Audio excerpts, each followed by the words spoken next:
punishment that is a blessing.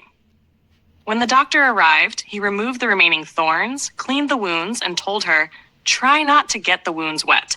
The injuries on your feet are in worse condition, so try not to get out of bed until they heal."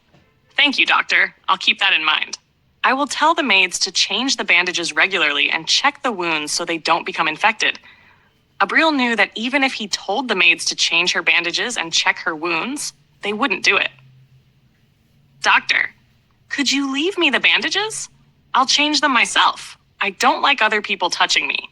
Even so, I think it would be better if one of the maids did it. Please." Seeing the princess's pleading eyes, the doctor granted her request. He gave her several bandages and some ointment for her wounds. "Please check any wounds you can see. If you'd like, I'll come back in a few days to see how you're doing and make sure the wounds haven't become infected." "Thank you so much. I will be eternally grateful if you do that." The doctor was old and kind.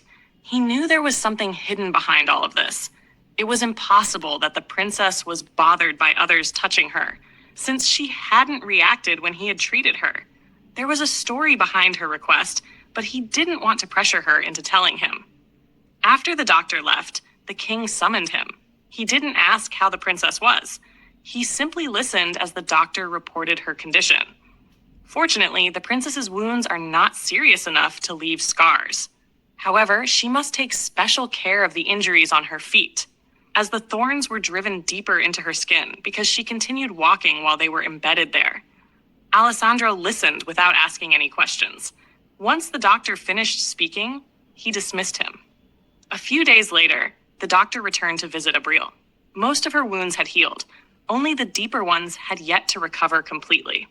During a meeting, Victoria's father, Duke Alfonso Vampel, was furious about the alleged attack his daughter had suffered at the hands of the princess. He demanded that Abril be punished. After much insistence, Alessandro finally agreed, and the meeting ended shortly afterward. Alessandro was exhausted. He didn't feel like continuing to argue with the nobles.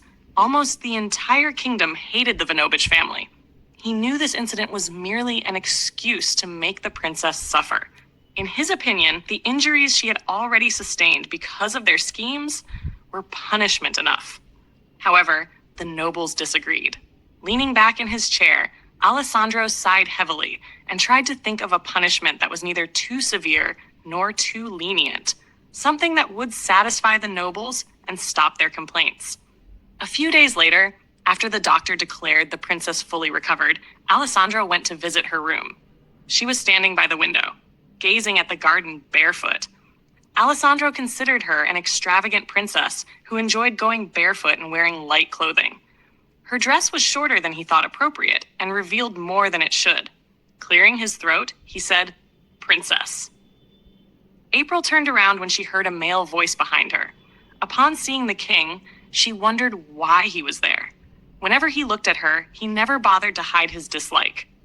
With an annoyed expression, Alessandro continued, "I see you're feeling better now. Due to your misconduct, you will receive the appropriate punishment.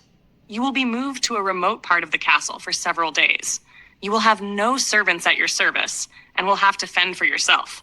Perhaps this will help you appreciate the servants' work and reflect on your behavior." April sighed. The king was doing the same thing her father had done, leaving her forgotten in some corner of the palace. "I just hope the place isn't falling apart. Will I at least receive 2 meals a day?" The question immediately irritated Alessandro. He was punishing her, not starving her. Of course.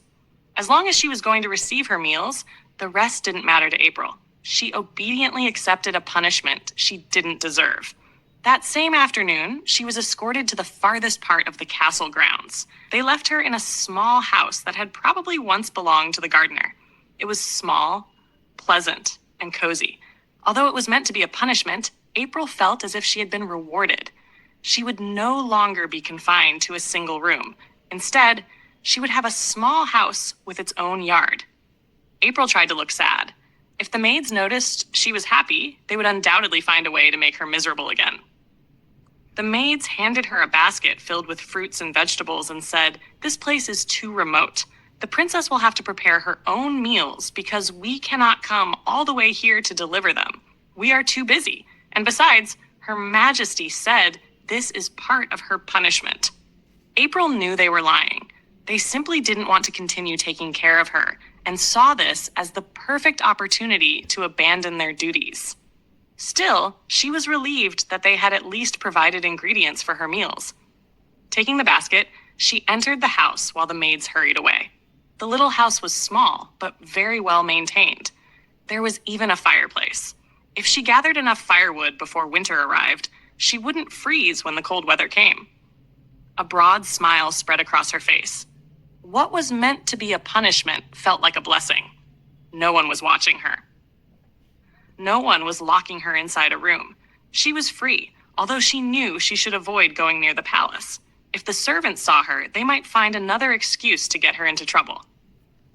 Abriel let out a long sigh of relief. For the first time in a very long time, it seemed that luck was finally on her side. In the end, I came out ahead in all of this. That woman wanted to see me suffer, but she doesn't realize she ended up doing me a favor. I hope she stays healthy and lives a long, happy life.